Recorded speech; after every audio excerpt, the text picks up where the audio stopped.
You remember the tiny sunglasses, don't you? Those strange little frames that sat on someone's face like they were meant for a doll, not a human being. You probably laughed at them when you saw old photos. Maybe you cringed. Maybe you thought, what were people thinking? And now, right now, in 2026, someone you know is wearing them. Maybe you're wearing them. And somehow, they don't look ridiculous anymore. They look right. Before we go any further, I want to know where you're listening from tonight. Are you in bed? On a couch? Walking somewhere quiet? And here's the thing. I want you to do something for me. Down in the comments, I want you to type any topic you want to talk about next. Anything. The history of left-handedness. Why we knock on wood. The origin of traffic lights. I don't care how weird it is. The 1990s were the first decade when fashion stopped being controlled by a handful of European designers and started being controlled by, well, nobody. Or everybody, depending on how you look at it. Think about it. In the early 1990s, you had rap music exploding into the mainstream, and suddenly kids in suburbs were wearing oversized sports jerseys and baggy jeans because that's what they saw in music videos. You had grunge coming out of Seattle, and suddenly wearing a flannel shirt and ripped jeans wasn't a sign you were poor. It was a sign you were cool. You had skateboarders influencing streetwear. You had supermodels walking runways in clothes that looked like they came from a mechanic's garage. You had high fashion designers like Marc Jacobs sending models down the runway in clothes that looked like thrift store rejects, and people paying thousands of dollars for them. It was a mess. A glorious, contradictory, nothing makes sense mess. And here's the thing. People at the time thought it was a mess too. This wasn't some universally beloved era of fashion. People made fun of it constantly. Parents hated it. Teachers hated it. Office workers couldn't wear it. Even people who wore it weren't sure if it looked good. It just felt different. It felt like freedom, like rebellion, like you didn't have to care anymore. But then the 2000s came, and fashion tried to go back to normal. Tight jeans, skinny ties, fitted blazers, sleek, polished, controlled. The industry tried to put the chaos back in the box. Except it didn't stay there. And now in 2026, it's all back. But not the way you think. Because the kids wearing oversized jeans and tiny sunglasses today didn't live through the 1990s. They don't remember Kurt Cobain. They don't remember Aaliyah. They don't remember when these clothes were new. So they're not wearing them because they missed the 90s. They're wearing them because somehow these clothes make sense again. And the question we're going to answer tonight, slowly, calmly, in detail, is why. Why do these clothes make sense now? What was happening in the 1990s that made people dress so differently from every generation before them? And what's happening now in 2026 that makes those same clothes feel right again? Because I'm going to tell you something that might sound strange. The reason 90s fashion is back has almost nothing to do with the 1990s. It has everything to do with right now, with how we live, with how we work, with how we see ourselves, with what we value, with what we reject. The 1990s broke fashion, and now, 30 years later, we're living in another break. A different one, but one that rhymes. So tonight, we're going to walk through the whole story. Not just the clothes, not just the trends, but the world that made those trends make sense. The economy. And yes, that happened. Grunge was real. Seattle was real. Nirvana and Pearl Jam and Soundgarden were real. But here's what that version leaves out. Grunge was only one piece. One thread in a much bigger Messier tapestry. And it wasn't even the biggest thread. The story you inherited, the one from documentaries and fashion retrospectives, and I love the 90s clip shows, goes something like this. The 1980s were excessive. Big hair, bright colors, shoulder pads, power suits, Everything loud and shiny and trying too hard. And then the 90s arrived as a reaction. A rejection. Kids were tired of all that flash. They wanted something real, something authentic. So they started wearing old clothes, thrift store clothes, clothes that didn't look like they were trying to impress anyone. And that's true, sort of. But it's also a story that was written backwards, a story that took a chaotic decade and tried to make it make sense, try to give a narrative, a beginning, middle, and end. The reality was much stranger, because in the 1990s, you didn't just have grunge. And third, thrift stores. This one's subtle, but important. By the early 1990s, thrift stores were everywhere. Goodwill, Salvation Army, local church shops, and they were full of clothes from the 70s and 80s. Cheap clothes, weird clothes, clothes nobody wanted anymore. And kids started shopping there. Not because they were poor, though some were, but because it was fun. Because you could find things nobody else had. Because looking different was starting to matter more than looking expensive. So you had music videos teaching style. You had cheap manufacturing making new brands possible. And you had thrift stores making old clothes cool again. All at the same time. And the result was chaos. Beautiful, energizing chaos. But here's the part the familiar version gets wrong. The version that says the 90s were all about rejecting the 80s. The version that says it was all grunge and anti-fashion. That version makes it sound like people in the 90s didn't care about fashion. Like they just rolled out of bed and threw on whatever. That's not what happened. People cared. They cared a lot. They just cared about different things. In the 1980s, fashion was about looking successful, looking polished, looking like you had money, even if you didn't. Dressing up, dressing to impress. In the 1990s, fashion became about looking like yourself, or at least looking like the version of yourself you wanted to be. And that version might be a skater, or a raver, or a hip-hop head, or a grunge kid, or a minimalist, or a club kid in head-to-toe neon. It didn't matter.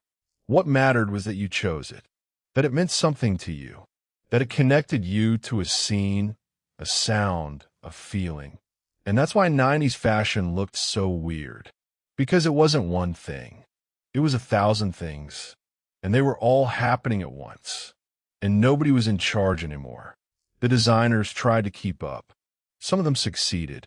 Marc Jacobs famously sent a grunge-inspired collection down the runway for Perry Ellis in 1992. It was panned by critics. He got fired, but kids loved it because it wasn't high fashion trying to be grunge. It was grunge being taken seriously by high fashion. And there's a difference. Other designers leaned into minimalism. Calvin Klein, Jill Sander, Helmut Lang. Clean lines, neutral colors, expensive fabrics, clothes that looked simple but cost a fortune. And that was popular too, because minimalism wasn't the opposite of grunge. It was another form of rebellion, a rejection of the loud, busy, trying too hard aesthetic of the 80s. And then you had designers like Versace and Dolce & Gabbana who just ignored all of it and kept making loud, sexy, glamorous clothes. And that worked too, because supermodels, because hip-hop artists started wearing high fashion, because looking expensive never fully goes out of style. So the familiar version, the one that says the 90s were a reaction to the 80s, a move toward simplicity and authenticity, that's only part of it. The 90s were a reaction, yes, but not a unified one. It was a splintering, a breaking apart, a moment when fashion stopped being a single conversation and became 100 different conversations happening in different rooms. And the reason that matters, the reason we need to understand this, is because that's exactly what's happening now.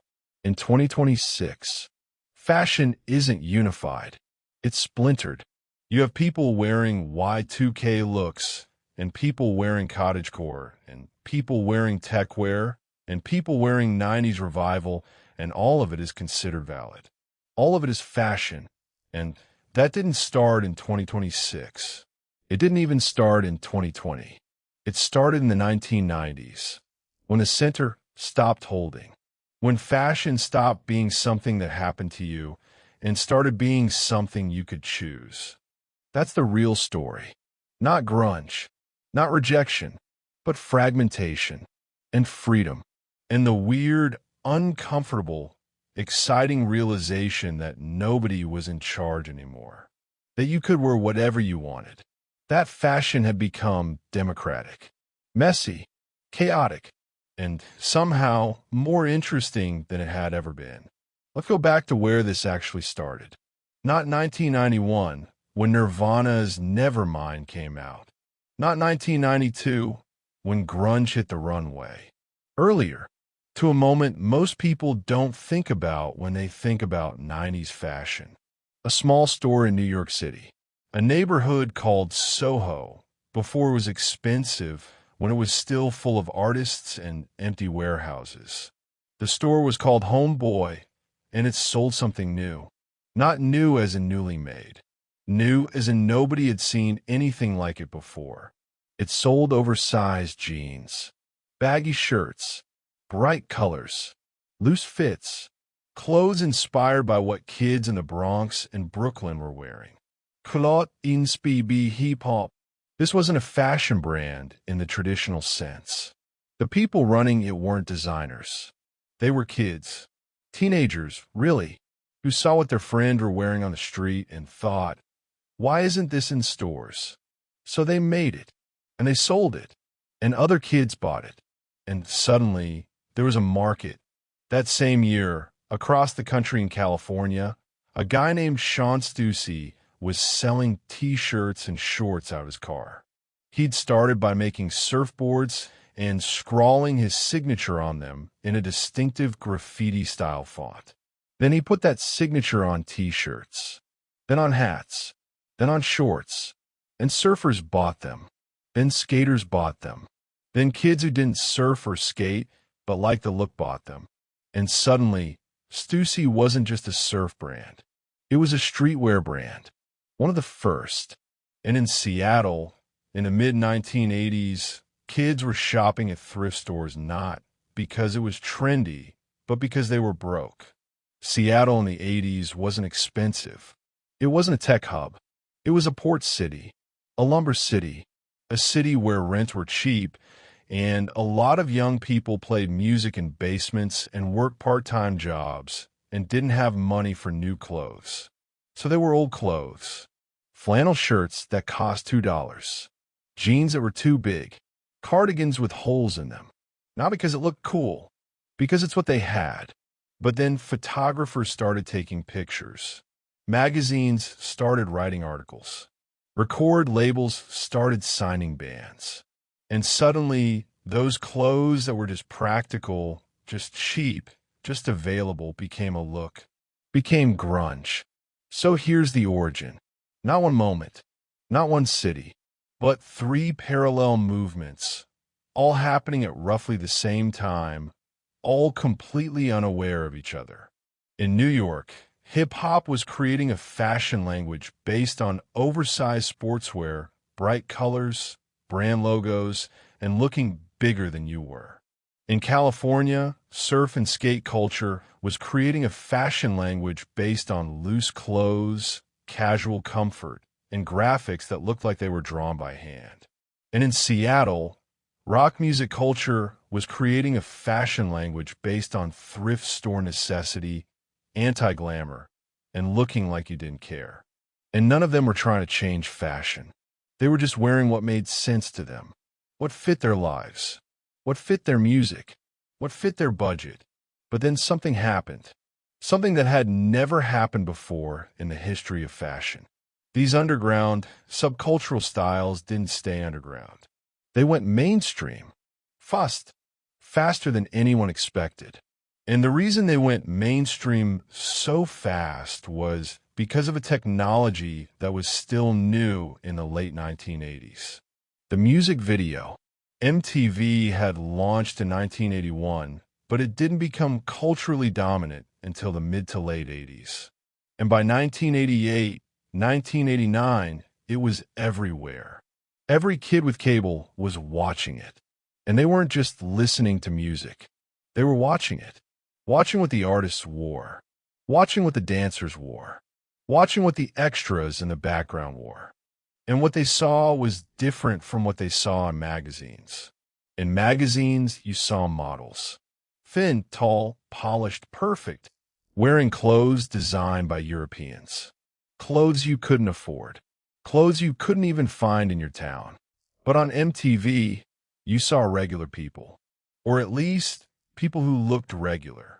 Wearing clothes you could find. Clothes you could afford. Clothes you could copy. Run DMC wore Adidas tracksuits and sneakers with no laces. So kids started wearing Adidas tracksuits and sneakers with no laces. LL Cool J wore Kangol hats. So kids started wearing Kangol hats. NWA wore Raiders and Kings gear, all black, oversized, intimidating. So kids started wearing Raiders and Kings gear. And it wasn't just hip-hop. In 1991, Nirvana performed Smells Like Teen Spirit on MTV. But here's what's interesting. Even though he got fired, even though the critics panned it, that collection changed everything. Because it proved something. It proved that the fashion industry was paying attention to the street. That designers were no longer the ones setting trends. They were following them. And once that became clear, once it became obvious that kids didn't care what Paris thought, the entire power structure of fashion started to shift. Before the 90s, here's how it worked. Designers created. Magazines blessed. Stores sold. Consumers bought. It was a top-down system, a hierarchy, and it worked because most people didn't have access to alternatives. You wore what was available, what was marketed to you, what was considered acceptable. But by the early 90s, that system was breaking, and it was breaking because of three forces that were all converging at once. First, the music industry. Music labels realized that fashion sold records. If a rapper wore a certain brand, kids would buy that brand. And then they'd buy the album. So labels started making deals with clothing companies. They started dressing their artists in specific brands. They started turning musicians into walking advertisements. And it worked.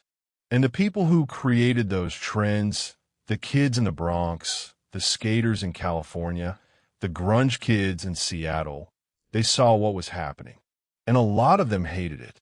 They felt like their culture was being stolen, repackaged, sold back to them. But here's the uncomfortable truth. That process, that commercialization, is also what made 90s fashion so widespread, so accessible, so influential. Because without corporations, without mass production, without the Gap and Nike and MTV, those trends would have stayed underground. They would have stayed in New York and LA and Seattle. Most people would never have seen them. So power reshaped 90s fashion in two ways. It spread it, and it diluted it. It made it bigger, and it made it less meaningful. And both of those things are true at the same time. By the late 90s, everyone was wearing the same trends, but nobody agreed on what they meant. A kid in Seattle wearing a flannel shirt might be making a statement about music and authenticity. A kid in Ohio wearing the same shirt might just think it looks cool. And a 40-year-old wearing one from the Gap might not be thinking about it at all. And that's the legacy. That's what the 90s left behind. The idea that fashion doesn't have to mean anything. That you can wear something just because you like it. That style is personal, individual, detached from class, from geography, from tradition.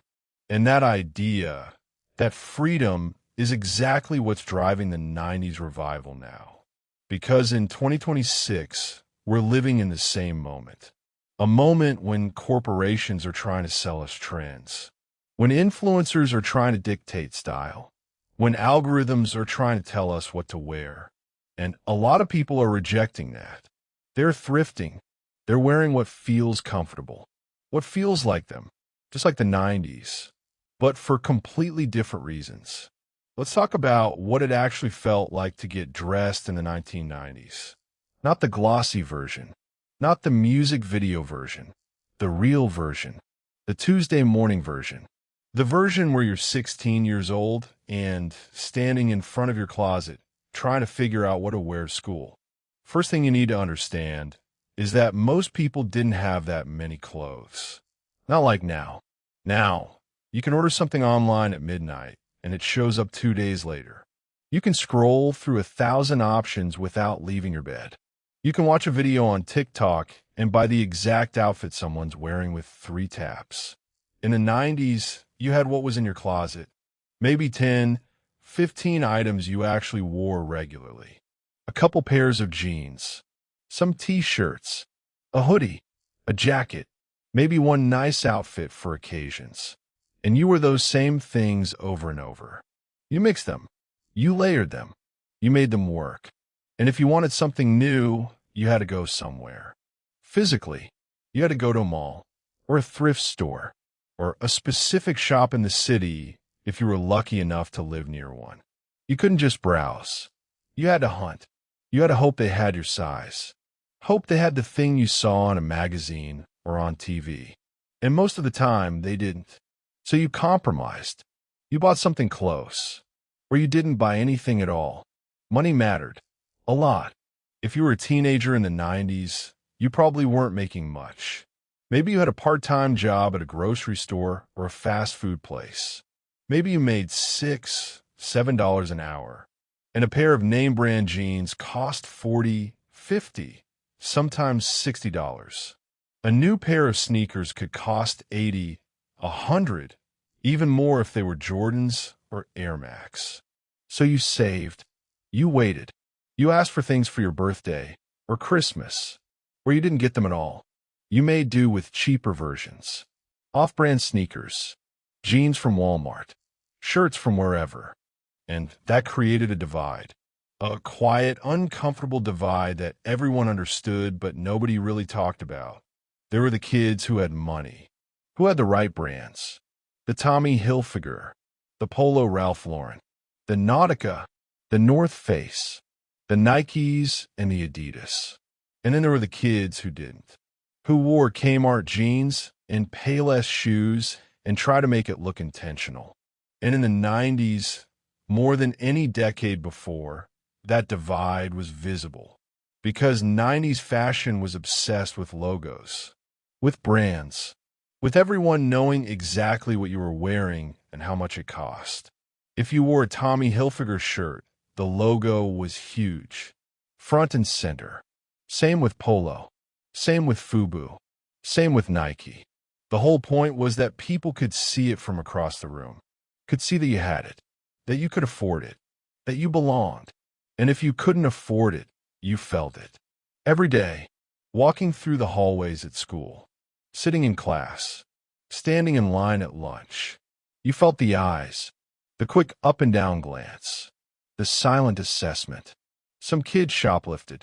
A lot of kids, actually, not because they were criminals, but because they wanted to fit in, because wearing the wrong shoes or the wrong jacket could mean getting made fun of, getting excluded, getting labeled. Other kids got creative. They thrifted. They borrowed from older siblings. They bought fake versions at flea markets. There were entire underground economies built around counterfeit designer clothes, knockoff polo shirts, fake Jordans. And unless you looked closely, unless you really knew, you couldn't tell the difference. But even if you had the right clothes, getting dressed was a calculation. Because you couldn't just wear anything. You had to think about context, about where you were going, about who you'd see. If you were into hip-hop, you wore baggy jeans. A big shirt, Timberlands or Air Force Ones. Maybe a snapback, maybe a chain. The baggier, the better. Because baggy meant cool. Baggy meant you understood the culture. Baggy meant you weren't trying too hard. If you were into grunge or alternative music, you wore tight or loose jeans, depending. A band t-shirt, a flannel tied around your waist. Docs or Converse, maybe a beanie. The more worn in, the better. The more it looked like you found in your dad's closet or at a thrift store, the better. If you were preppy, you wore khakis or fitted jeans, a polo shirt or a sweater, loafers or clean sneakers. Everything neat, everything matching, everything signaling that you came from a certain kind of family, a certain kind of background. And if you were a girl, it was even more complicated because you had all the same pressures but also completely different ones. You had to think about being too dressed up or not dressed up enough, too revealing or too covered, too trendy or too boring. You had to navigate the constant, exhausting tension between wanting to look good and not wanting to look like you cared too much. And the clothes themselves were often uncomfortable. Platform shoes that made your feet hurt after an hour. Low-rise jeans that dug into your hips when you sat down. Tiny shirts that rode up. Chokers that felt like they were strangling you. Clothes that looked cool in photos but felt terrible to actually wear. But you wore them anyway, because everyone else was. Because that's what you did. Now, let's talk about laundry. Because nobody talks about laundry, but laundry mattered. Most families in the 90s didn't have huge walk-in closets full of endless options. You had one dresser, one small closet, and you wore things multiple times before washing them. Jeans especially. You could wear the same pair of jeans for a week, 2 weeks, even longer if they didn't smell. Nobody thought twice about it. And things got damaged. Jeans ripped. Shirts got stained. Shoes fell apart. And you kept wearing them. You patched them. You covered the stain with a jacket. You wore the shoes until the sole was literally flapping off. Because throwing something away and replacing it wasn't casual. It was a decision, a cost. But then in 1987, Nike released the Air Max 1. And it had something new, a visible air unit in the heel. A little window that let you see the cushioning technology inside the shoe. And it was chunky, thicker than other running shoes, more built up, more substantial. It wasn't an instant hit, but it planted a seed. And over the next few years, that seed grew. Nike kept making Air Max shoes. Bigger ones, chunkier ones. The Air Max 90, the Air Max 95. Each one more exaggerated than the last. More visible air, more layers, more material, more everything. And then other brands followed. Reebok made the pump. Fila made the disruptor. Skechers made chunky sneakers for kids. New Balance made thick-soled dad shoes.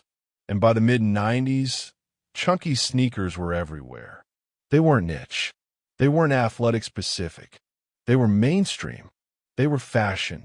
But why? Why did people suddenly want shoes that looked like moon boots? Part of it was practical. Chunky sneakers were comfortable. Really comfortable. More comfortable than the thin-soled sneakers of the 70s and 80s. More comfortable than dress shoes or boots. You could walk around all day in a pair of Air Maxes and your feet wouldn't hurt. And in the 90s, when fashion was moving toward comfort, toward casualness, that mattered. Part of it was visual. Chunky sneakers made a statement. They were big, bold, impossible to ignore. If you wore Air Max 95s with the neon gradients and the visible air bubbles, people noticed. If you wore Fila disruptors with the oversized sole, people noticed. You looked like you cared, like you knew what was cool, like you were part of the culture. And part of it was tribal. Different sneakers meant different things. If you wore Jordans, you were into basketball, into hip-hop, into black culture, even if you weren't black yourself. If you wore Air Maxes, you might be in a rave culture, into street style, into something a little more international, a little more European. If you wore Timberlands, you were East Coast. If you wore Vans, you were a skater. If you wore Doc Martens, you were grunge or punk. Every shoe was a signal, a code. And if you knew the code, you could read someone just by looking at their feet. But chunky sneakers also represented something bigger, something about the 90s as a whole. They represented excess, irony, a rejection of minimalism. Because in the 80s, design had been about sleekness, about making things smaller, thinner, faster. But in the 90s, there was a backlash, a sense that maybe sleek was boring, maybe minimalism was cold. Maybe people wanted things that were big and loud and fun and a little bit ugly. The chunky sneaker was ugly. Intentionally. Proudly. It didn't try to be elegant. It didn't try to be refined. It tried to be noticed. And in the 90s, that was the whole point. Now, fast forward to the 2010s. Chunky sneakers were dead. Completely dead. If you wore them, you looked outdated. Out of touch. Like you hadn't bought new shoes in 20 years. Fashion had moved on. Skinny jeans, slim sneakers, Converse, Vans, minimalist white leather sneakers. Everything low profile, everything sleek. But then, around 2017, something strange started happening. High fashion brands started making chunky sneakers. Balenciaga released the Triple S. A massive, exaggerated, intentionally ugly sneaker that cost hundreds of dollars. And people bought them. Fashion people, influencers, celebrities. And then other brands followed. Gucci, Louis Vuitton, Prada Dior, all making chunky, retro-inspired sneakers. And suddenly, the very thing that had been considered ugly and outdated was cool again. Was expensive again, was fashion again. And then, a year or two later, the mass market followed. Nike re-released old Air Max models. Fila brought back the disruptor. New Balance became trendy. And by 2020, chunky sneakers were everywhere again. Not just on fashion runways. On everyone. On teenagers. On 20-somethings. On people who had never lived through the 90s the first time. So what happened? Why did the chunky sneaker come back? Part of it is the same reason anything comes back. Nostalgia. People who grew up in the 90s, who remembered these shoes, wanted to feel that again. Wanted to reconnect with that time. And brands knew that. So they re-released old models. And people bought them. But that's not the whole story. Because the people buying chunky sneakers in 2026 aren't just people in their 30s and 40s reliving their youth. They're teenagers. They're college kids. People who weren't alive in the 90s. So why do they want them? Because chunky sneakers represent something now, in 2026, that they represented in the 90s. Comfort. Individuality. A rejection of sleekness. A rejection of minimalism. A rejection of trying to look perfect. In the 2010s, fashion was about looking effortless, about skinny jeans and simple sneakers and everything clean and minimal. But that was exhausting. It was restrictive. And by the late 2010s, people were tired of it. So they started wearing bigger clothes, baggier jeans, oversized hoodies, and chunky sneakers, because those things felt easier, felt more comfortable, felt more like you could just be yourself without trying so hard. And that's the same reason they were popular in the 90s. Not because they were beautiful, but because they were real, because they felt good, because they made a statement without being pretentious. The chunky sneaker isn't just a shoe. It's a symbol of a moment when fashion stopped trying to be elegant and started trying to be honest. When people stopped dressing to impress and started dressing to feel like themselves. And that's why it's back. Not because of nostalgia, but because we're living in another moment just like that. Now, let's talk about something uncomfortable. Something that was always there in the 90s, but rarely got discussed directly. The gap between who got to participate in fashion and who didn't. Between who these trends were for and who was left out. Between who profited and who got copied. Because 90s fashion wasn't created by fashion designers. It was created by kids, by communities, by people on the street. And a lot of those people were black and brown. A lot of them were poor or working class. And a lot of them never saw a dime from the trends they started. Let's start with hip-hop.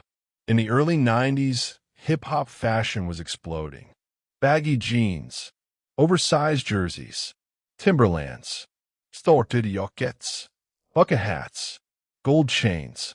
And that style came directly from black communities in New York, Los Angeles, Atlanta, Detroit. It came from kids in the Bronx and Brooklyn and Compton who were dressing in a way that made sense to them, that reflected their lives, their music, their identity. And for a while, that style stayed within those communities. If you weren't part of that world, if you weren't listening to that music, you probably weren't dressing that way. But then something happened. White kids started paying attention. Suburban kids. Kids in small towns in the Midwest and the South. They saw the music videos. They heard the songs on the radio. And they wanted to look like that too. And at first, that felt like progress. Like hip-hop was crossing over. Like black culture was being recognized and celebrated. But then corporations got involved. And things got complicated. Because once brands realized there was money to be made, they didn't go to the black designers and entrepreneurs who had been making these clothes for years. They made their own versions, cheaper versions, whiter versions. And so you had this strange, uncomfortable situation where black kids in cities had created a style and white kids in suburbs were buying mass-produced versions of it from corporations that had nothing to do with the culture that birthed it. Some people saw this as appropriation, as theft, as exploitation, and they were right, because the people who created the style, who lived it, who gave it meaning, weren't the ones getting rich off it. The corporations were, the brands were, the white executives were, but other people saw it differently. They saw it as appreciation, as hip-hop finally getting the respect it deserved, as proof that black culture was shaping mainstream America. And they were right too, because hip-hop did reshape America. It did become the dominant cultural force of the 90s and beyond. And that mattered. Both things can be true. Hip-hop culture was celebrated and exploited, honored and stolen, elevated and diluted, all at the same time. And the same thing happened with skate culture. Skateboarding in the 80s and early 90s was a fringe activity. It was mostly working-class kids, mostly West Coast, mostly kids who couldn't afford other sports, who didn't fit in elsewhere, who built their own ramps and skated parking lots and got kicked out of places. And they developed a style. Baggy shorts, oversized t-shirts, Vans or Airwalk sneakers, beanies, a look that was functional, that allowed them to move, that didn't cost much, that set them apart from jocks and preps and everyone else. And for years, that was their thing. Skater style, skater brands, Stussy, Vans, Independent, Powell Peralta, small companies often run by skaters themselves, selling to other skaters. But then, in the mid-90s, skating went mainstream. Tony Hawk became famous. The X Games launched. MTV started covering skateboarding. And suddenly, everyone wanted to dress like a skater. Kids who had never set foot on a skateboard. Kids in landlocked states. Kids whose parents wouldn't let them skate. And big corporations moved in. The Gap started selling skate-inspired clothes. Target sold cheap knockoff Vans. Department stores sold graphic tees that looked like skate brands but weren't. and actual skaters hated it. They felt like their culture was being turned into a costume, like people were dressing like them without understanding what it meant, without earning it. And they were right, because wearing skate clothes when you don't skate is different from wearing them when you do. One is fashion, the other is identity. But here's the uncomfortable part. The mainstreaming of skate culture also meant that skate brands made more money, that more skate parks got built, that skating became more accessible, that kids in small towns who would never have encountered it otherwise got into it. So again, both things are true. The culture was diluted, and it was spread. It lost some authenticity, and it gained reach. Now let's talk about grunge, because grunge had a different problem. Grunge was mostly white, mostly from Seattle and the Pacific Northwest. And when it went mainstream, it didn't face the same accusations of appropriation. Nobody accused white suburban kids of stealing grunge, because grunge was already mostly white. But grunge did face a different kind of divide, a class divide, because real grunge, the grunge that came from Seattle in the late 80s, was born out of poverty, out of necessity. Kids wore thrift store clothes because they couldn't afford anything else. They wore flannel because it was cheap and warm. They wore ripped jeans because their jeans ripped and they couldn't replace them. But when grunge became trendy, when Marc Jacobs put it on a runway, when the Gap started selling pre-ripped jeans and pre-faded flannels, it stopped being about necessity. It became about performance, about rich kids dressing like poor kids, about paying money to look broke. And that felt wrong to a lot of people. It felt like mockery, like poverty cosplay. Kurt Cobain hated it. He hated that grunge had become a brand, that people were buying expensive versions of clothes he wore because he had no other choice. He felt like the whole point had been missed. That grunge was supposed to be anti-commercial, anti-corporate, anti-fashion. And instead, it had become all of those things. And he wasn't wrong, but he also couldn't stop it. Because once something becomes popular, once it becomes profitable, it stops belonging to the people who created it. It belongs to everyone and to no one.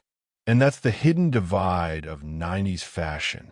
The gap between creation and consumption, between authenticity and imitation, between people who lived a style and people who bought it. And it's the same divide we're seeing now, in 2026, when kids wear 90s clothes bought from fast fashion brands, when influencers sell curated vintage looks, when corporations re-release old styles and charge premium prices. Because fashion, real fashion, the kind that comes from the street, has always been about people with less creating something meaningful. And then people with more taking it, packaging it, and selling it back. It's not fair, but it's how it works. And it's been working that way for a very long time. Here's the thing everyone gets wrong about 90s fashion. The thing that gets repeated over and over. The thing you've probably heard 100 times and maybe even believed yourself. People say the 90s were anti-fashion, that the whole decade was about rejecting style, about not caring what you looked like, about throwing on whatever and calling it a day. And that sounds right. It feels right. Because when you think about grunge, when you think about Kurt Cobain in a ratty cardigan, when you think about baggy jeans and oversized hoodies, it looks like people weren't trying. Like they'd given up on looking polished or put together or fashionable. But here's the truth. The 90s weren't anti-fashion. They were anti a specific kind of fashion. They were a rejection of 80s excess. Yes. A rejection of designer labels and power suits and looking expensive. But they weren't a rejection of caring about how you looked. People in the 90s cared deeply about how they looked. Obsessively. They just cared about different things. Let me explain. In the 1980s, fashion was about looking rich, looking successful, looking like you had it together. Hair had to be perfect. Clothes had to be crisp.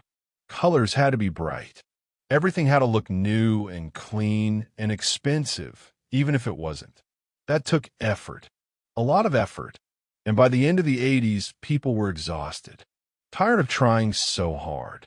Tired of the performance. Tired of the fakeness. So in the 90s, the goal shifted. Instead of looking rich, you wanted to look real. Instead of looking polished, you wanted to look authentic. Instead of looking like you tried, you wanted to look like you didn't care. But here's the key part. Looking like you don't care takes just as much effort as looking like you do. Maybe more. Think about grunge. To look properly grunge, you couldn't just wear anything. You had to wear the right kind of flannel, the right kind of jeans, the right kind of band t-shirt. The colors had to be muted. The fit had to be loose, but not too loose. The shoes had to be worn in, but not falling apart. Everything had to look accidental, effortless. But achieving that look required careful curation. You had to go to thrift stores, spend hours digging through racks, find the perfect flannel, the one that looked vintage but not costume-y, the one that was worn in but not destroyed, the one that fit in that specific slouchy way. And then you had to pair it with the right jeans. Not too baggy, not too tight, ripped in the right places, faded in the right way, and the right shoes. Converse that were scuffed but not gross. Doc Martens that had been broken in. And then you had to wear it in the right way. Flannel tied around the waist or worn open over a t-shirt. Jeans sitting low on the hips. Hair looking messy but not actually dirty. It was a whole calculation, a whole performance. It just looked like it wasn't. Same with hip-hop fashion. People think baggy clothes were easy. Just buy everything 3 sizes too big and you're done. But that's not how it worked. The bagginess had to be right. Jeans couldn't just be loose. They had to sit at a specific height. They had to pull at the ankles in a specific way. They had to be paired with the right shirt, the right shoes, the right accessories. And brands mattered. You couldn't just wear any baggy jeans. They had to be the right brand. JNCO, Cross Colors, Kalkani, Fat Farm. The brand told people who you were, what you knew, what you were part of. And if you got it wrong, if you were the wrong brand or the wrong fit or paired things incorrectly, people noticed. You looked like a poser, like someone trying to be something they weren't. So the idea that 90s fashion was about not caring is completely wrong. People cared enormously. They just cared about looking like they didn't care. And that's very different. Here's another misconception. People say 90s fashion was cheap, that everyone was thrifting and wearing hand-me-downs and spending nothing on clothes. And again, some people were. Some people had to. But a lot of people were spending just as much money on clothes in the 90s as people spend in the 80s. They were just spending it differently. Instead of buying one expensive designer piece, they were buying specific sneakers. A pair of Jordans cost $100 or more in the 90s.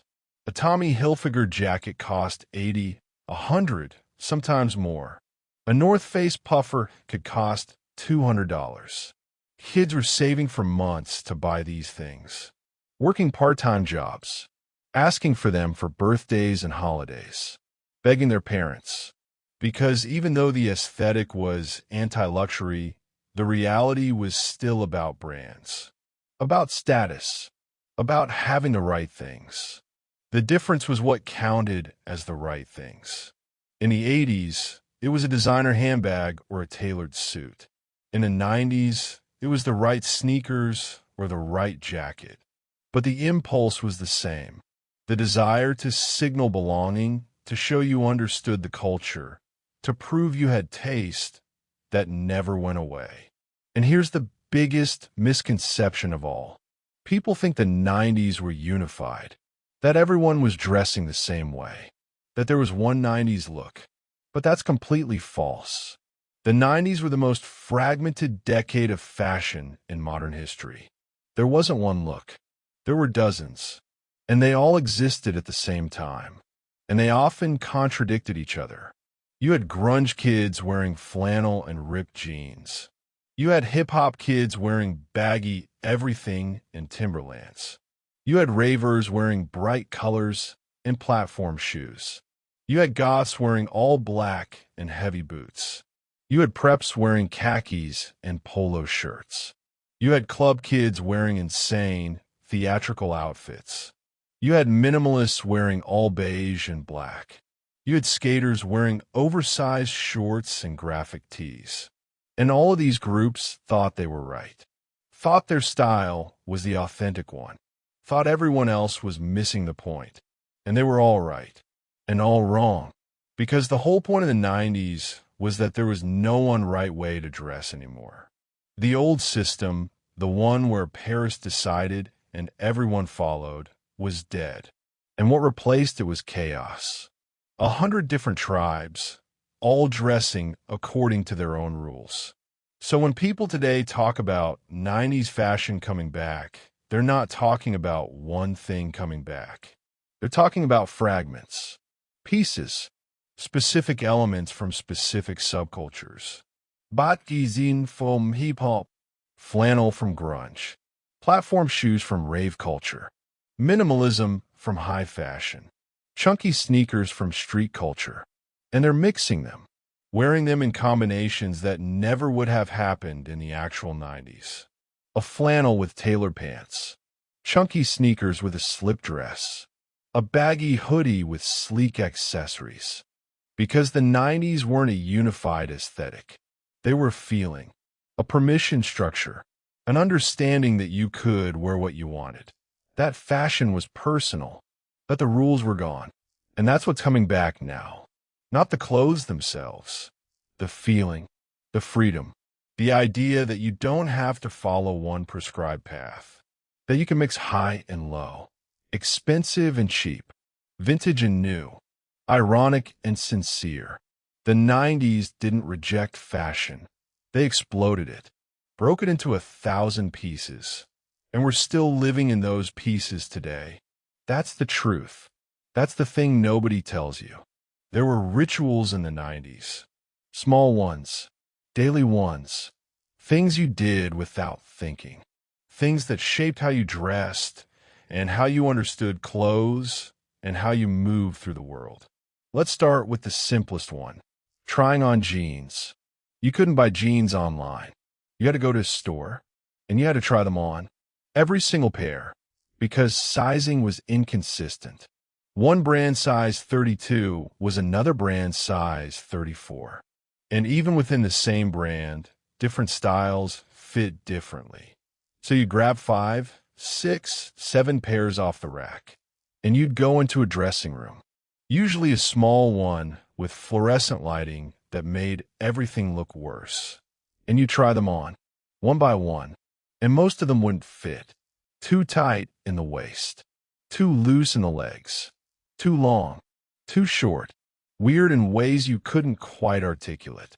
And you'd keep trying, keep pulling them on and off, keep looking in the mirror, keep doing that awkward little jump to see if they'd stretch, keep sitting down to see if they'd ride up or dig in.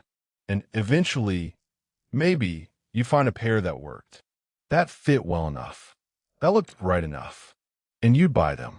And you'd wear them for years. Until they fell apart, or you outgrew them, or they went out of style. But the ritual of trying them on, that physical negotiation with fabric and fit in your own body, that was universal. Everyone did it. Every time. And there was a rhythm to it. A patience. Because you knew it would take time.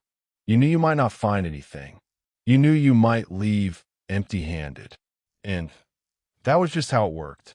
Now let's talk about breaking in shoes. New shoes in the 90s were uncomfortable. Almost always. Sneakers were stiff. Docs were torture devices for the first few weeks. Even Converse needed time to soften. So breaking in shoes was a process. A ritual. You'd wear them around the house first. Just for an hour or two. Let your feet adjust. Let the material start to give. Then you'd wear them for short trips, to the store, to a friend's house, nowhere you'd have to walk too much. And slowly, over days or weeks, they'd start to feel right. The stiffness would fade. The tight spots would loosen. The shoe would mold to your foot.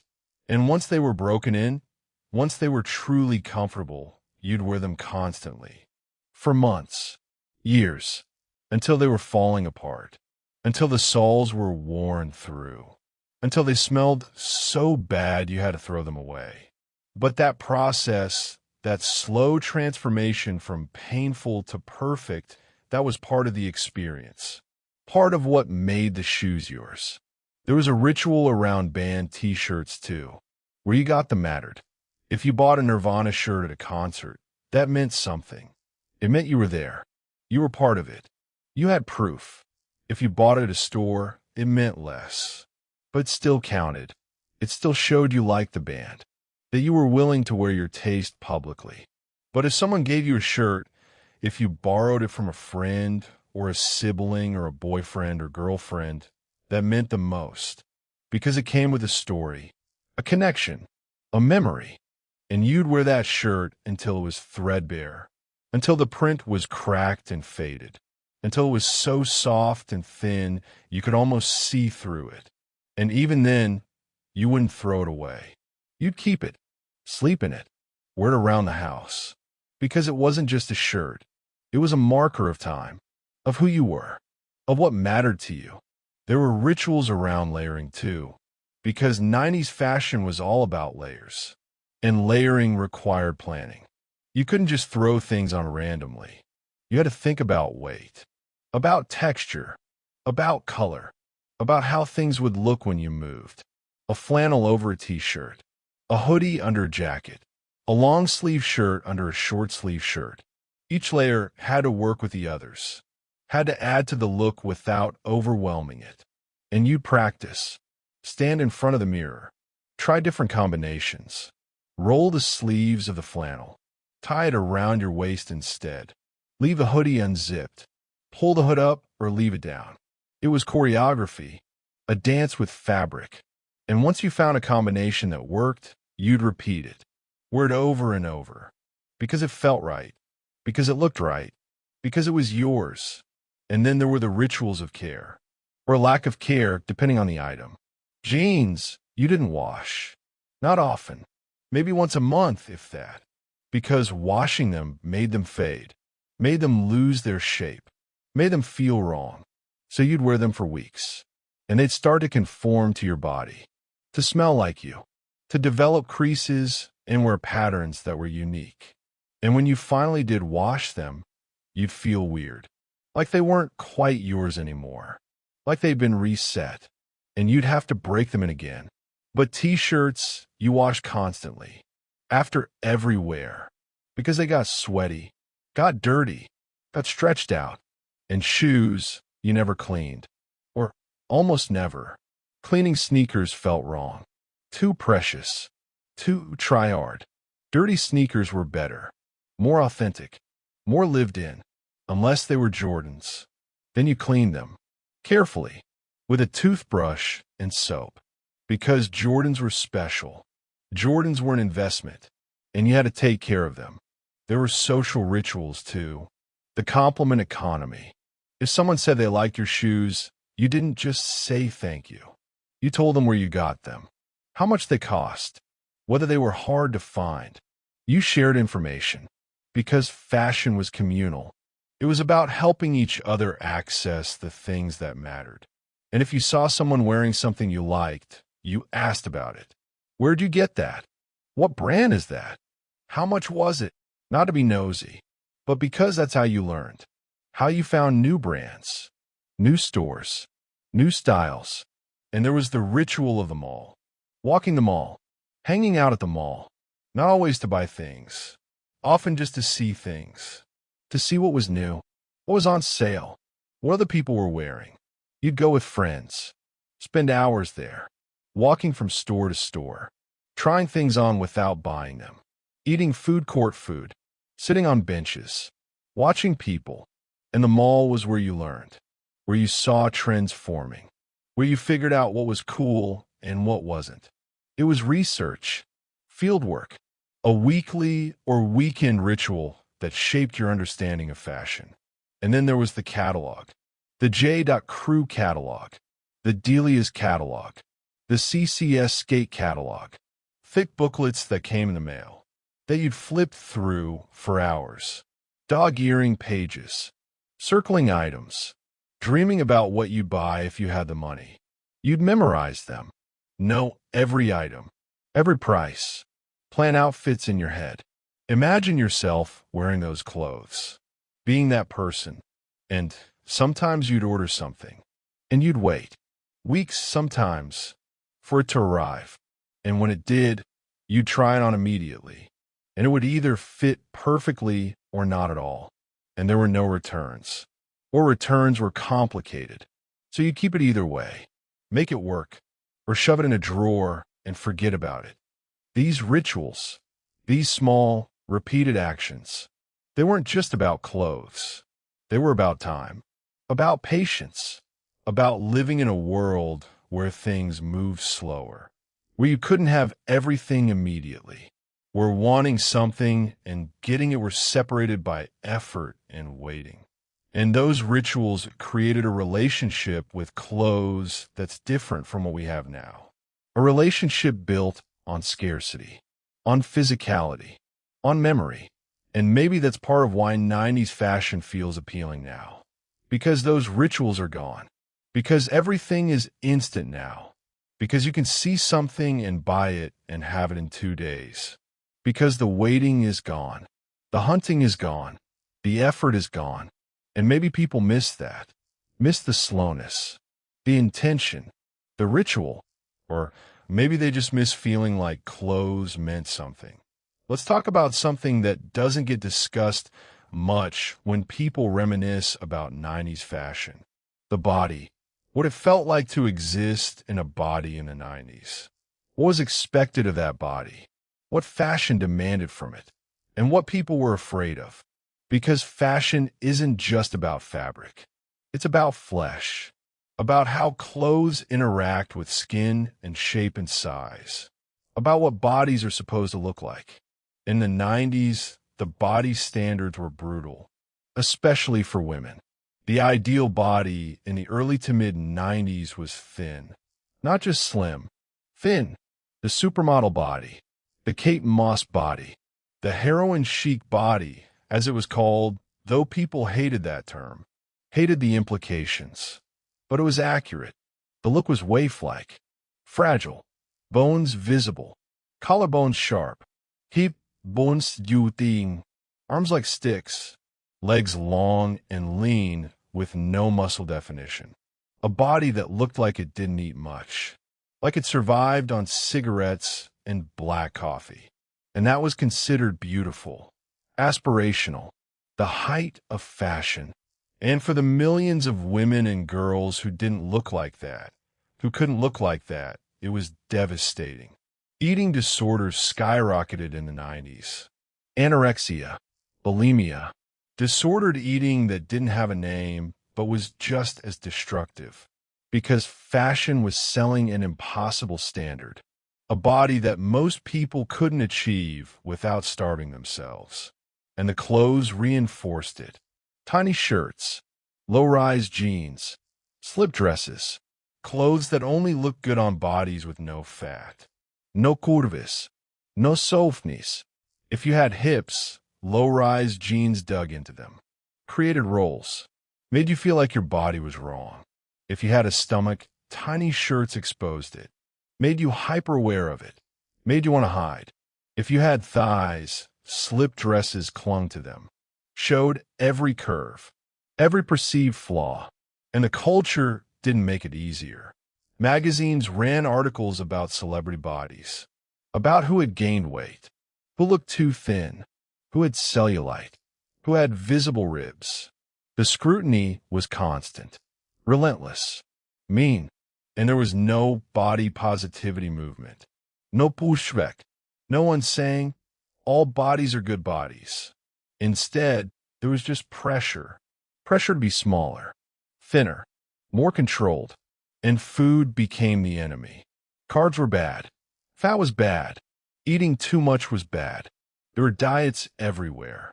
The Zone, Atkins, low-fat everything, fat-free everything, Snackwell's cookies, Diet Coke, diet everything. Women's magazines were full of tips. How to eat less, how to burn more, how to shrink yourself, how to take up less space. And young girls absorbed. Baggy clothes helped, in a way. They hid the body, let you exist without your shape being scrutinized. And maybe that's part of why baggy clothes were so popular. Not just because they were cool, but because they were forgiving, because they let you hide. But even baggy clothes had limits. Because if you're too big, if you were fat, nothing helped. Fashion in the 90s wasn't made for fat people. Stores didn't carry plus sizes, or if they did, they were hidden in a back corner. A separate section, a different apartment. And the clothes in those sections weren't cool, weren't trendy. They were frumpy, oversized in a way that wasn't stylish. Made from cheap fabric, designed to cover, not to flatter. So fat people in the 90s were largely excluded from fashion, told implicitly and explicitly that fashion wasn't for them, that they needed to lose weight first, that their bodies were the problem. And even if you weren't fat, even if you were average, you felt pressure, because average wasn't good enough. Average was failure. You were supposed to be striving, dieting, exercising, trying to be smaller. And there was shame around all of it. Shame around eating. Shame around your body. Shame around not looking like the models in magazines or the actresses on TV. And that shame was physical. You felt it in your stomach when you looked in the mirror, in your chest when you tried on jeans that didn't fit, in your throat when someone made a comment about your body. Now let's talk about fear, because fear was part of 90s fashion too. Specifically, the fear of AIDS. AIDS had been devastating the gay community since the 80s, and by the 90s, it was still a death sentence. There were no effective treatments yet, no antiretrovirals that worked. If you got AIDS, you died. Slowly, painfully, publicly, and the stigma was immense. People were terrified of it, terrified of catching it, terrified of being associated with it. And fashion was tangled up in that fear, because fashion, especially high fashion, was deeply connected to the gay community. Gay designers, gay models, gay stylists, gay photographers. The industry was built in many ways by gay men, and AIDS was killing them. Designers were dying. Models were dying. Entire creative communities were being decimated. And that loss shaped fashion. Some designers responded by making clothes that were more somber, more minimalist, more serious, a reflection of grief. Others responded by making clothes that were more celebratory, more colorful, more alive, a defiance of death. But the fear was there, in the fabric, in the silhouettes, in the way people talked about bodies and health and risk. And for young people coming of age in the 90s, especially queer young people, that fear was formative. The understanding that your body could betray you. That desire could be dangerous. That visibility could be deadly. And fashion became a way to navigate that. A way to signal identity without saying it out loud. A way to find community. A way to survive. There was also economic fear. Because the early 90s were a recession. People were losing jobs, losing houses, struggling, and that shaped fashion too. The rise of thrifting wasn't just aesthetic. It was economic. People shopped secondhand because they had to, because new clothes were expensive, because money was tight, and the anti-luxury aesthetic of grunge, the rejection of expensive brands, that wasn't just philosophical. It was practical, a reflection of a generation that couldn't afford luxury, that was coming of age in a moment of economic uncertainty. And the baggy clothes, the oversized fits, those were partly about making clothes last. If your jeans were too big, you could wear them for years, even as your body changed, even as you grew. So survival, literal survival, was woven into 90s fashion. The survival of people with AIDS. The survival of people without money. The survival of people whose bodies didn't fit the standard. And the clothes became a kind of armor, a way to protect yourself, a way to hide, a way to signal belonging, a way to exist in a world that often felt hostile. And maybe that's another reason 90s fashion resonates now, because we're living in another moment of fear, of economic uncertainty, of bodies being scrutinized and policed, of survival feeling precarious, and baggy clothes, comfortable clothes, clothes that let you hide or let you breathe, those feel necessary again. Not as a trend, as protection. Something happened in the middle of the 1990s that most people don't connect to fashion, but it changed everything. And once you see the connection, you can't unsee it. In 1994, a company called Netscape released a web browser. And suddenly, for the first time, regular people could use the internet. Not just scientists, not just military people, not just university researchers. Regular people, people with home computers, people who didn't know what a server was, people who just wanted to see what was out there. And what was out there at first wasn't much. Slow pages, blinking text, pixelated images that took 3 minutes to load, annoying dial-up sounds that woke up the whole house. But it was there, and it was growing. And by the late 90s, something was shifting, something fundamental and irreversible. Information was becoming free. Not free as in without cost. Free as in uncontrolled. Because before the internet, information was controlled. Magazines controlled what fashion looked like. TV networks controlled what music sounded like.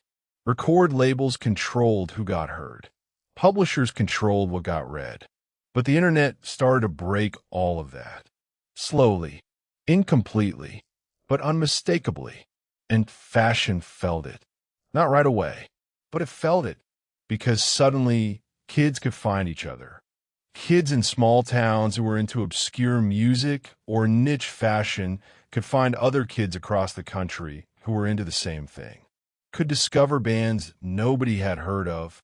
Could find images of styles that weren't available in their local mall. Could build communities around things that would never have been covered in mainstream magazines. It was quiet at first, barely noticeable, but it was the beginning of the fragmentation that would eventually shatter fashion into a million pieces. But before that happened, before the internet fully changed everything, something else was reshaping fashion. Something more immediate, more physical, more visible. Globalization. In 1994, the North American Free Trade Agreement, NAFTA, came into effect. But in the 90s, this was still relatively new, still exciting, still feeling like abundance rather than excess. People were happy to have options, happy to have affordable clothes, happy to not have to save up for months to buy something. And then something happened to men's fashion specifically, something that reshaped it permanently. Casual Friday. It sounds like such a small thing. One day of the week when office workers could wear something other than a suit. But the impact was enormous. Because Casual Friday, which started spreading through American companies in the early to mid-90s, sent a signal. A corporate signal. A permission slip. It said that dressing down was acceptable. That comfort was okay. That the suit wasn't mandatory every single day. And once that door opened, it never fully closed. Because once men realized they could be comfortable at work without losing their professionalism, they didn't want to go back. Khakis and polo shirts became acceptable office wear. Jeans started creeping in. Sneakers replaced dress shoes. And gradually, over years, the formal office dress code eroded. Not entirely, not everywhere, but significantly. And the clothes that benefited most from this shift were exactly the kinds of clothes the 90s had been producing. Casual clothes, comfortable clothes, sporty clothes, clothes designed for movement and ease rather than formality and impression. The Gap's khakis became iconic. Dockers became the default business casual pant. Polo shirts with company logos became workplace staples. And sneakers, especially Nike and Adidas, became acceptable to wear in settings where they never would have been before. This was a revolution, a quiet one, but a revolution, because men's fashion in the West had been formal for centuries. Suits and ties had been the uniform of professional life since the Victorian era. And now, suddenly, that wasn't required anymore. Men could be comfortable, could wear what they wanted, within reason, but within much wider reason than ever before. And at the same time, hip-hop was doing something similar. But from the other direction, hip-hop was taking street clothes and making them prestigious, making them aspirational, making them expensive. When a rapper wore a specific brand, that brand sold out. When a music video showed a specific style, kids copied it. And brands noticed and started chasing it, started paying artists to wear their clothes, started sponsoring tours, started putting their logos on everything. And so you had this simultaneous movement. Office culture moving toward casual, toward street. And street culture moving toward prestige, toward the kinds of recognition and respect that had previously only come from high fashion.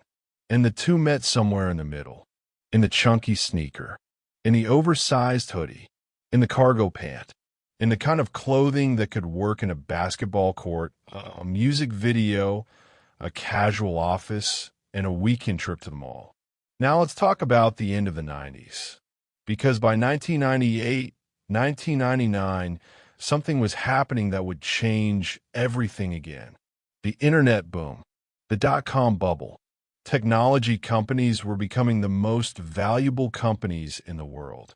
Silicon Valley was attracting the smartest people from everywhere. And those people had money, young money, sudden money, money they'd never expected to have. And they dressed terribly, or at least they dressed in a way that made traditional fashion people cringe. Jeans and t-shirts to important meetings. Hoodies to investor presentations. Fleece vests that became a kind of uniform. And they didn't care. That was the thing. They genuinely didn't care. They had billions of dollars, and they wore cargo pants and sneakers, and they were rewriting the rules of every industry they touched. And fashion watched and worried. Because if the most powerful people in the world didn't care about fashion, if the people with the most money dressed like they shopped at REI, what did that mean for the industry? It meant trouble. It meant fashion had to adapt, had to make casual wear aspirational, had to find ways to make a hoodie feel expensive, had to learn to speak the language of tech and comfort and ease. And it took about 15 years to figure that out. But eventually fashion did.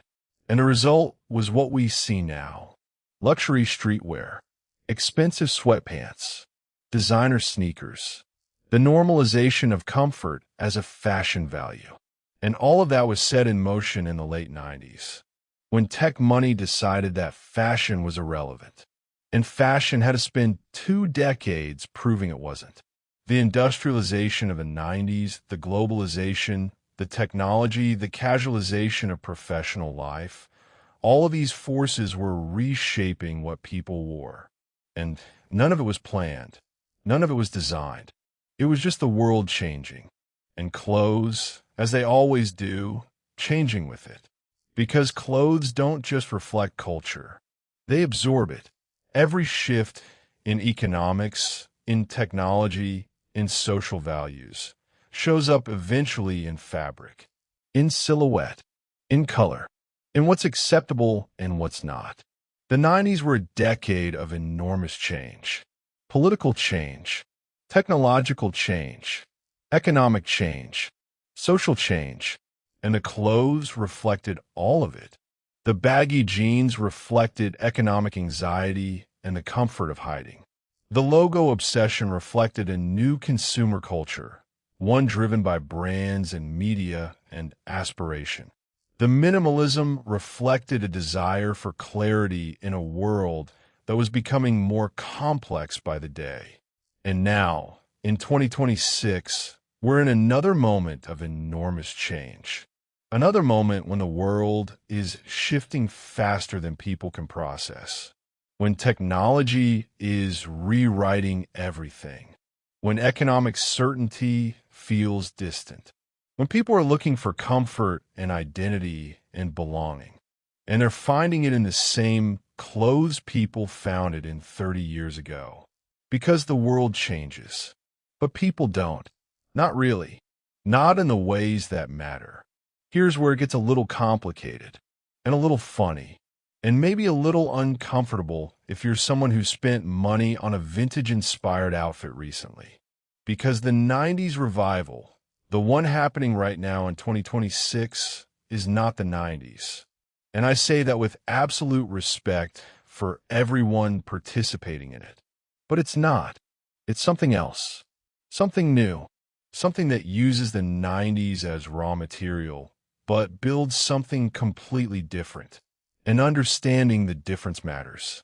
Because if you don't understand it, you end up thinking you're connecting with something authentic when you're actually connecting with a curated, filtered, commercially processed version of something that was never as simple as it looks now. Let me explain. The 90s, as they actually existed, were messy, were contradictory, were often uncomfortable and ugly and confusing. The actual decade had acid-wash jeans that genuinely looked bad, had frosted tips that no one should have done, had platform shoes that broke ankles, had color combinations that made your eyes hurt, had cargo pants with so many pockets that finding your keys was a 10-minute expedition. And people knew, even at the time, that some of it was ridiculous. They did it anyway, because it was fun, because it was the moment they were in, because everyone else was doing it. But when Hollywood and Netflix and social media look back at the 90s, they don't show you the ridiculous parts. Or if they do, it's fondly, affectionately, with the warm amber glow of nostalgia that makes everything look more intentional than it was. They show you Friends, a show where 6 people in New York lived in enormous apartments they couldn't possibly afford, wore perfectly coordinated outfits, had great hair, and navigated life's challenges with warm lighting and a laugh track. That's not the 90s. That's a set designer's version of the 90s. They show you Clueless, which is a wonderful film, but it's a satire. It was poking fun at Beverly Hills wealth and excess even in 1995. The plaid coordinated suits were a joke. And now people wear them earnestly, not knowing they were the punchline. They show you Saved by the Bell and Fresh Prince and My So-Called Life, and they extract the aesthetic without the context, without the awkwardness, without the reality.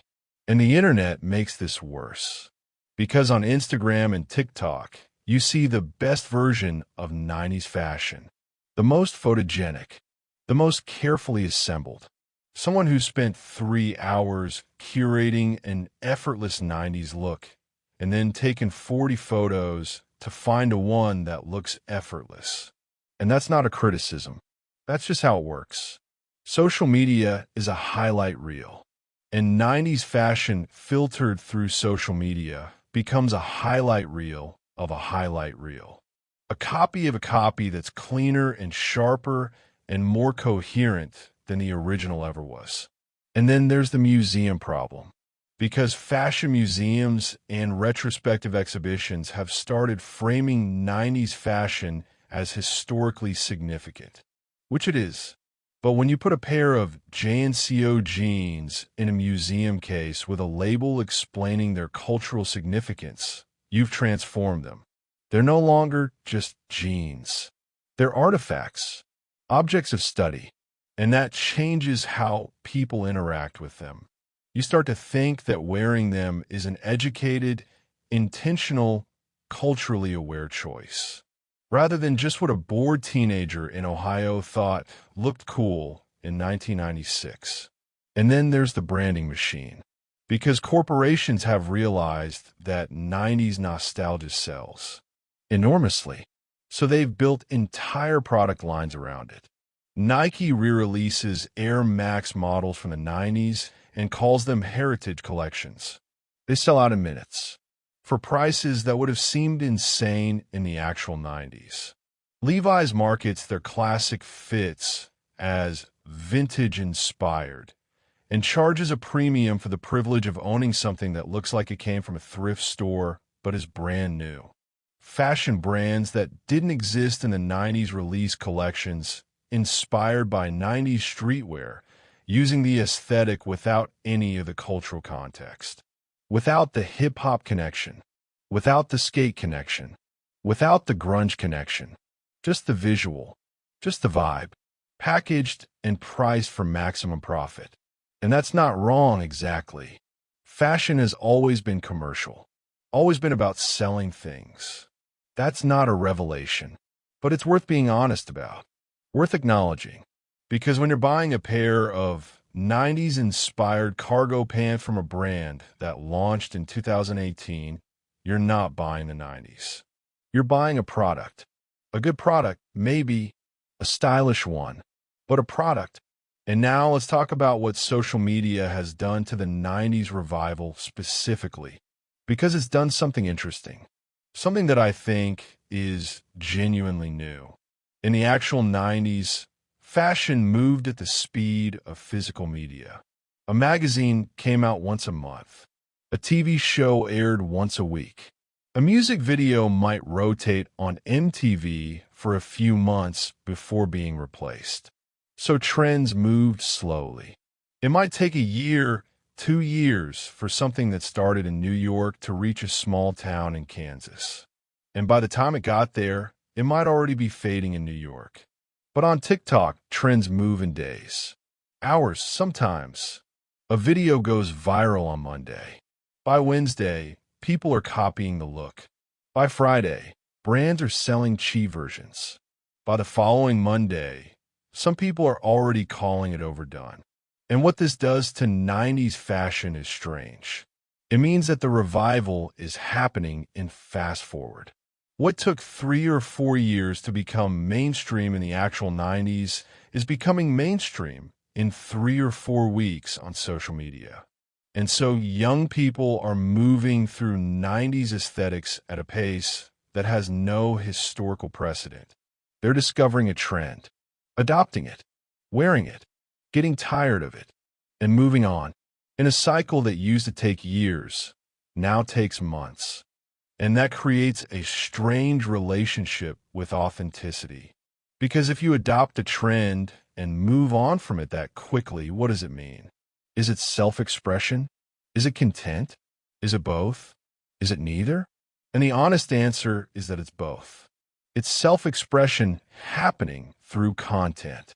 Fashion as performance, as it always has been, but now performed for an audience of thousands or millions rather than just the people in your hallway.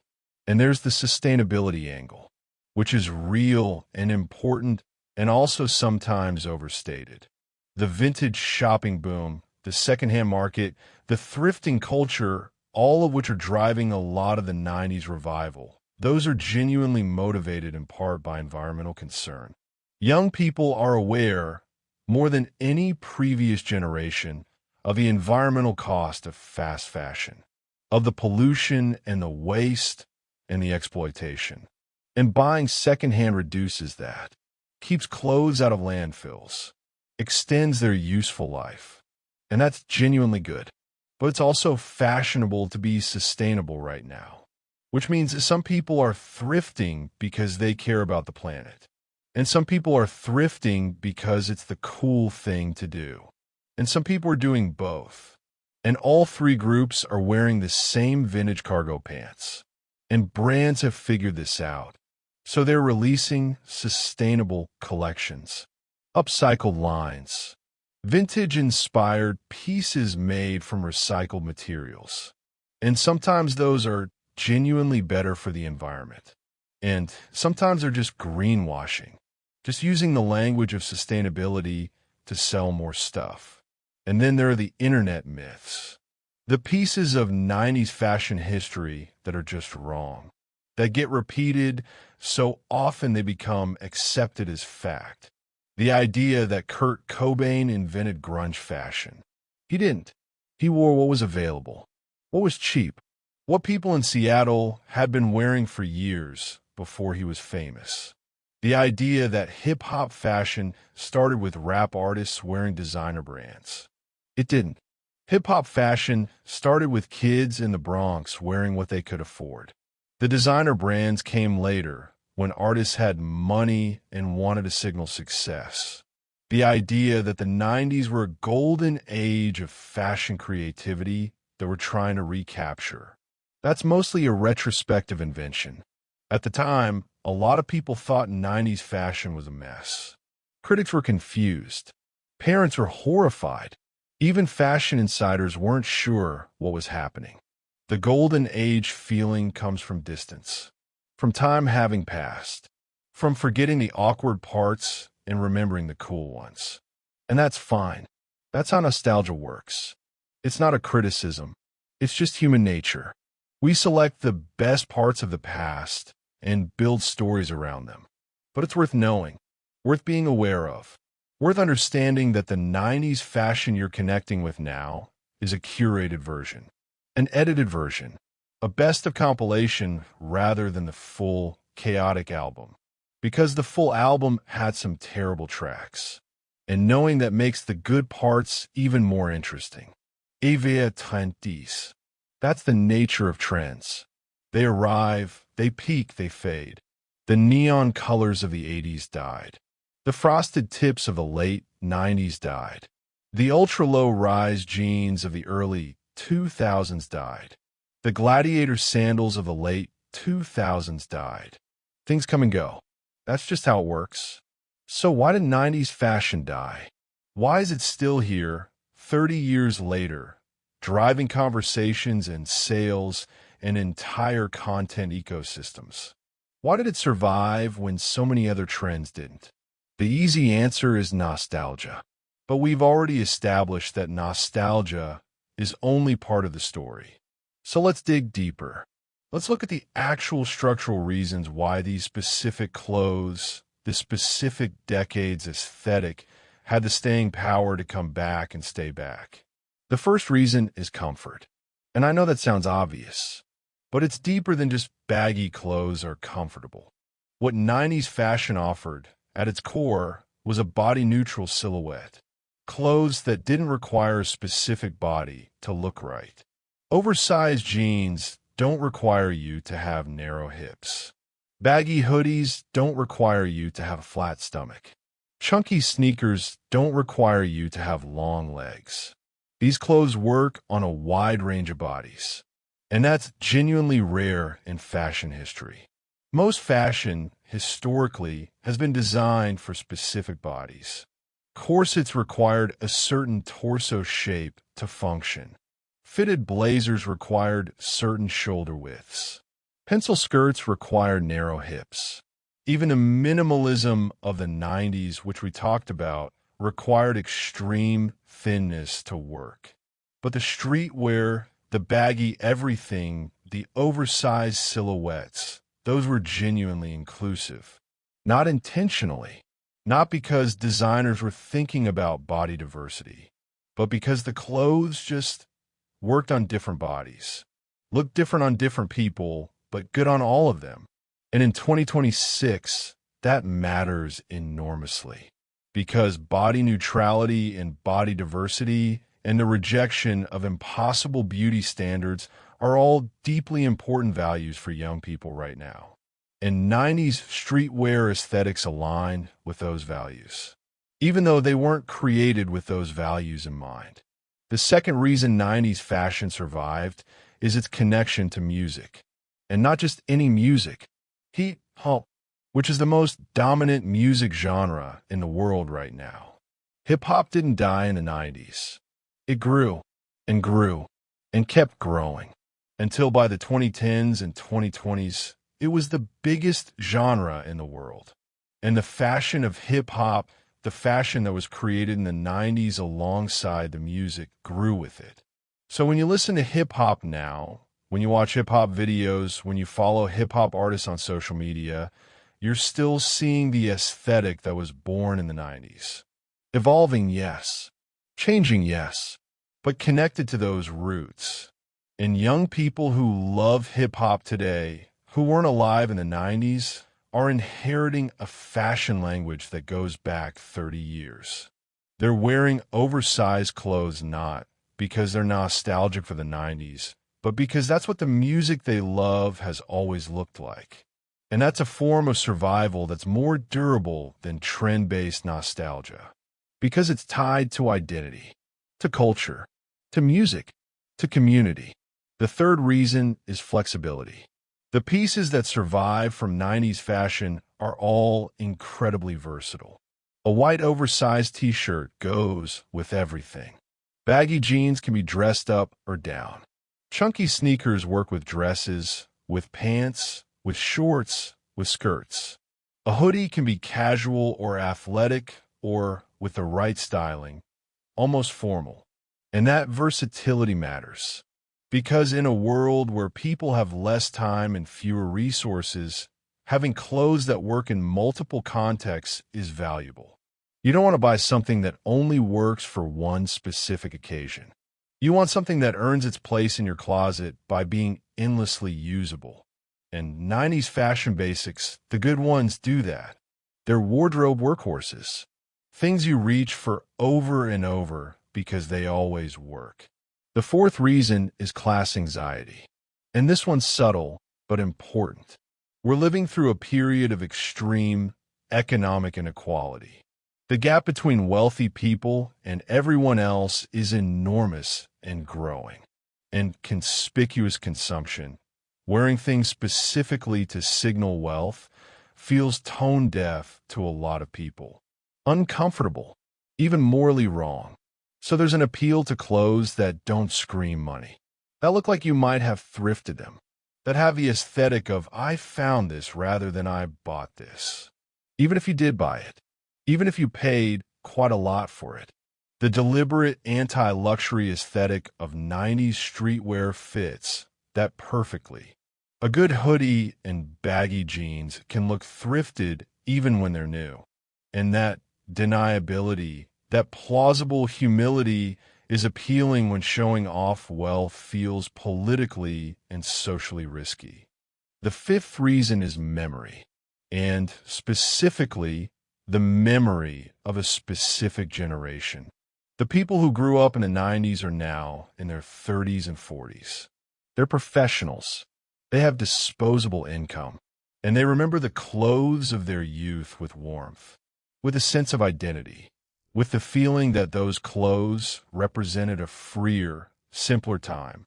And so they buy them again, or their children wear them, and they feel that connection, that thread between past and present. This is different from nostalgia for the actual 90s. It's more personal. It's about their own 90s, their own wardrobe, their own memories of standing in front of the mirror before school.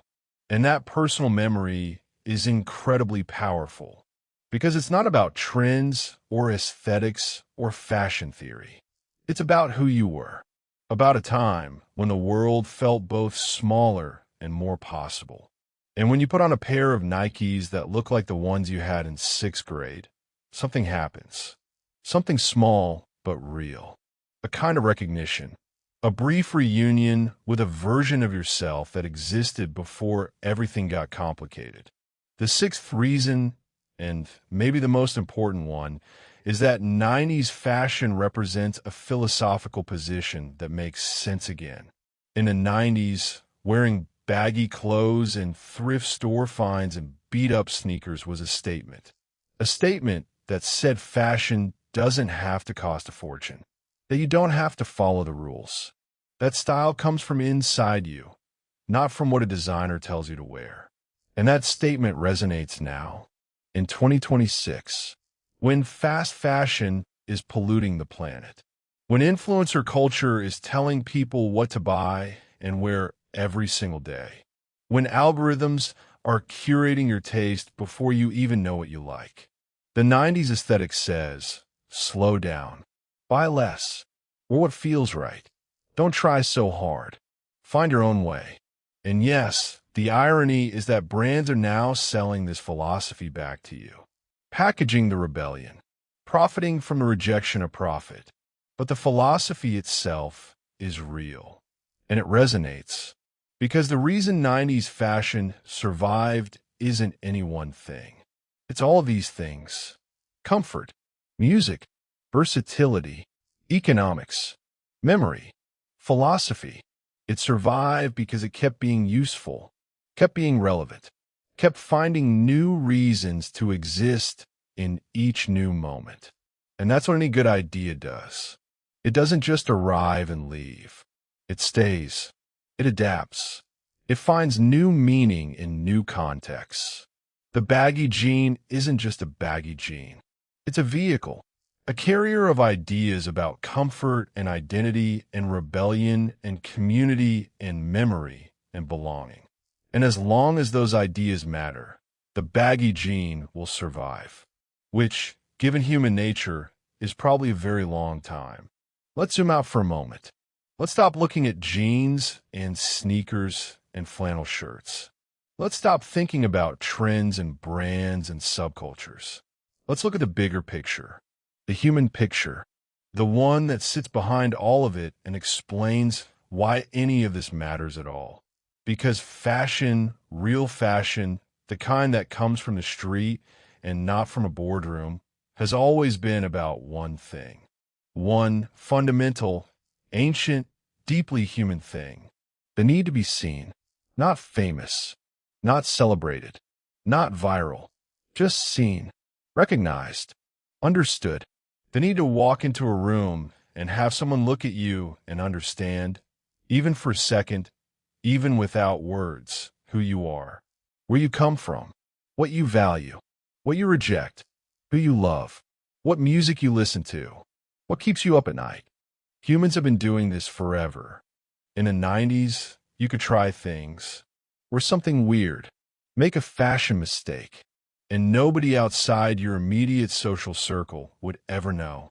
There was no permanent record, no photo that would exist forever online. Just a moment, just the experience, just you and the clothes and the day. And for people who have grown up entirely in the age of documentation, for young people who have never known a moment without potential cameras, without potential audiences, that freedom is almost unimaginable and deeply appealing. So wearing 90s clothes isn't just an aesthetic choice. It's a kind of longing, a longing for a world where you could just exist without performing, where getting dressed was just getting dressed. Not content, not a brand decision, not a carefully curated statement for an audience. Just you, just the clothes, just the day. And that longing is human, deeply, profoundly human. The desire to exist without an audience, to belong to a moment without having to document it, to wear something because it feels good, not because it photographs well. And then there's the grief angle, because there's grief woven into fashion, into all of it. There's grief for who you used to be, for the version of yourself that existed when these clothes were new, or for the version of yourself you imagine you might have been in a decade you didn't live through but feel connected to. When a person in their 30s buys a pair of sneakers that look like the ones they had in middle school, there's joy in that. But there's also something else, a tenderness, a quiet ache for something that's gone, for a time that won't come back, for a younger, more open, more hopeful version of themselves. And that's okay. That's healthy, actually. That's how memory works, how continuity works. The past doesn't disappear. It lives in objects, in smells, in textures, in the weight of a flannel shirt on your shoulders. And for young people who didn't live through the 90s, there's a different kind of grief. A grief for a time they never had, but somehow miss. A longing for a world that felt less mediated, less monitored, less optimized. A world where things were rougher and slower and less perfect, but also, somehow, more real. And that longing is legitimate, even if it's based on a partial picture.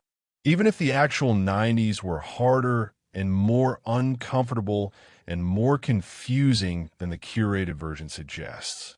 Because what people are really grieving isn't the 90s. They're grieving simplicity. They're grieving the feeling that the world made sense, that you could understand it, navigate it, that getting dressed in the morning was just one small, uncomplicated part of the day that was yours to live. And fashion, old-fashioned, familiar fashion, offers a kind of comfort in that grief.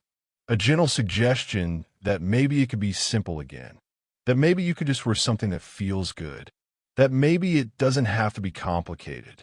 And then there's the truth about power, about who fashion has always served and who it has always excluded. Fashion, throughout history, has been a tool of power, a way for those at the top to signal their status and for those at the bottom to signal their submission. Kings wore velvet and ermine. Peasants wore rough wool, not because of taste, because of law and economics and social expectation. And even when those laws disappeared, the economics remained, and the social expectations.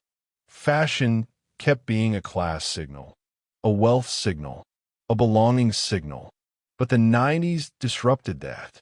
Not completely, not permanently, but genuinely. Because when a kid from the Bronx wearing a t-shirt and baggy jeans became the most influential person in global fashion, something shifted. The hierarchy cracked. The rules changed. And that crack never fully sealed. The influence of street culture on fashion has never gone away since. The moment hip-hop kids and skaters and grunge kids became the tastemakers, the old gatekeepers lost their grip, and they've never fully got it back. And in 2026, that's still playing out. The most influential figures in fashion aren't designers from Paris. They're musicians and athletes and kids with phones who figure out something cool and share it with the world before any corporation can package it. And that's the big human truth underneath all of this. Not just that people like 90s fashion, but that the 90s were the moment when ordinary people took fashion back. When the street overruled the runway. When what kids were actually wearing mattered more than what designers said they should wear. And every time that happens in fashion, in music, in any creative field, it feels like liberation. Like the world making sense again. Like the right people, the real people, the people who actually live life rather than just theorizing about it, are finally in charge. And the reason we keep coming back to the 90s is because we keep needing that reminder. That fashion doesn't belong to corporations, doesn't belong to designers, doesn't belong to anyone with money or power or a platform. It belongs to the person getting dressed in the morning, choosing what to wear, deciding who they are today, just like it always has, just like it always will. There's a particular quality to late evening light, the way it softens everything, makes edges less sharp, makes colors warmer, makes the world feel slightly more forgiving than it did at noon. In fashion, when you look at it in that kind of light, when you look at it without the noise of trend reports and influencer posts and brand campaigns, looks different too. Softer, more human, more about the people wearing things than about the things themselves. Think about someone you loved when you were young. Maybe a parent, maybe a grandparent, maybe an older sibling. Think about what they wore. Not their best outfit, their everyday outfit, the thing they put on without thinking. The worn sweater, the favorite jeans, the shoes they had for years. And think about how those clothes smelled, how they felt if you hugged that person while they were wearing them. That specific combination of fabric and warmth and the particular smell of someone you loved. That's what clothes actually are. At their most essential, at their most human, not trend vehicles, not status symbols, not content. They're vessels for memory, containers for love, objects that absorb the life of the person who wears them and carry it forward. In the 90s, for all their chaos and contradiction and commercial noise, produced some of those vessels, some of those objects that carry life. A flannel shirt that belonged to someone who wore it every Saturday. A pair of Nikes that were worn until they fell apart. A hoodie that started as new and became beloved through years of wear and washing and softening. A denim jacket with patches sewn on by hand. These things exist. They're in attics and closets and thrift stores right now. And when someone finds them, when someone picks them up and tries them on, they're not just wearing a garment. They're holding a piece of someone's life, someone's Saturday mornings, someone's teenage years, someone's version of themselves at a specific moment in time. And that's why thrifting feels different from shopping in a new store. Not just because it's cheaper or more sustainable, but because there's a history there, a life already lived in the fabric. And wearing it is a kind of conversation with that life, a quiet acknowledgement that this garment existed before you and will likely exist after you. The rivers of fashion flow in one direction. Forward, always forward. New seasons, new trends, new collections. The industry demands it. The economy demands it. The constant need for novelty demands it. But people flow in two directions. Forward into the future and backward into memory. And sometimes those two directions meet in a piece of clothing, in a silhouette you recognize, in a color that takes you somewhere you've been before. And that meeting, that small collision of past and present, is what the 90s revival really is. Not a trend, not a marketing strategy, not a content aesthetic. A meeting, a quiet conversation between who you are now and who you were, or who you imagine you might have been in a different time. The flannel shirts are soft now. All the ones that survived, all the ones that made it through thrift stores and donations and attics, they've been washed 100 times. They've lost whatever stiffness they once had. They feel like something a river might feel like if rivers were made of cotton. Something that moves and breathes and gives way. And there's a lesson in that, in how things become comfortable through use, through time, through being lived in. The 90s were uncomfortable when they were happening. Fashion was uncomfortable. Bodies were uncomfortable. The economy was uncomfortable. The social expectations were uncomfortable. Everything was a little too tight or a little too loose or a little too uncertain. But time has softened it. Distance has softened it. The way flannel softens with washing. The way sneakers soften with wear.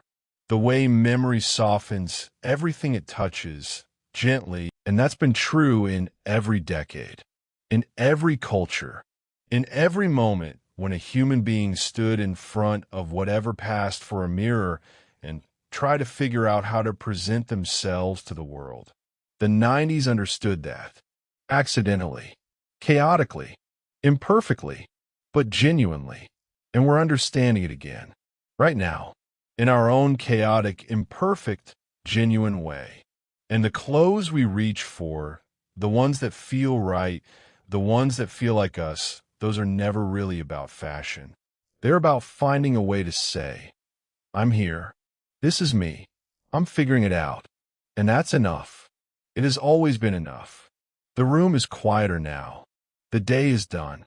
And the long river of fashion, the one that runs from ancient textile fragments through medieval sumptuary laws, through Parisian runways, through Bronx bodegas, through Seattle thrift stores, through MTV, through the internet, through TikTok, and all the way to this moment. That river keeps moving, quietly, continuously. And underneath all of it, underneath all the trends and the brands and the subcultures and the commercialization and the revival, there's something that was true in the 90s and is true now and will be true in 30 more years when someone is looking back at what we wore in 2026 and trying to understand why. People dress to survive, not physically, socially, emotionally, psychologically. People dress to find their tribe, to signal who they are, to protect themselves from a world that can feel overwhelming, to connect with something that feels real in a moment when so much feels manufactured. And the clothes that survive, the ones that come back, the ones that last beyond their moment, are always the ones that serve those needs most honestly, most directly, most humanly. The baggy jean survived because it made people comfortable. The chunky sneaker survived because it made people feel grounded. The flannel survived because it made people feel warm in more than just the physical sense. And the tiny sunglasses, those strange little frames that started this whole conversation, they survived because they made people feel like themselves. Whatever that means, whatever version of themselves they were trying to be on a particular Tuesday in a particular year. And that's enough. That's a whole story, really. You don't need to understand fashion theory. You don't need to know the history of every trend. You don't even need to care about any of this to get it. Because you already get it. You've always gotten it. Every morning when you stand in front of your closet and reach for the thing that feels right today. Not the thing you're supposed to wear. The thing that feels like you. That instinct. That quiet, daily, deeply personal act of choosing. That's fashion. That's the whole thing. Everything else, the runways and the brands and the influencers and the trend reports and the retrospectives like this one, all of it is just commentary. Just noise around the simple, ancient act of a person deciding how to present themselves to the world. And tonight, wherever you are, whatever you're wearing or not wearing, you've been part of that story. The long, unbroken story of humans using cloth and color and shape to say something that matters to them, to find their people, to feel like themselves. And tomorrow morning, when you stand in front of your closet again, maybe you'll think about that for a moment, about the long river of people who stood in front of whatever passed for a closet before you, about the flannel shirts and the tiny sunglasses and the chunky sneakers and all the things that meant something to someone in a specific moment and then kept meaning something in different ways to different people across time. And then you'll reach for something and put it on and go out into the world. And that's enough. That's always been enough. That small, quiet, human act of choosing who you are today. The flannel is soft. The river keeps moving. And somewhere, right now, a thrift store is full of clothes that meant everything to someone once, waiting patiently to mean something to someone again. Sleep well.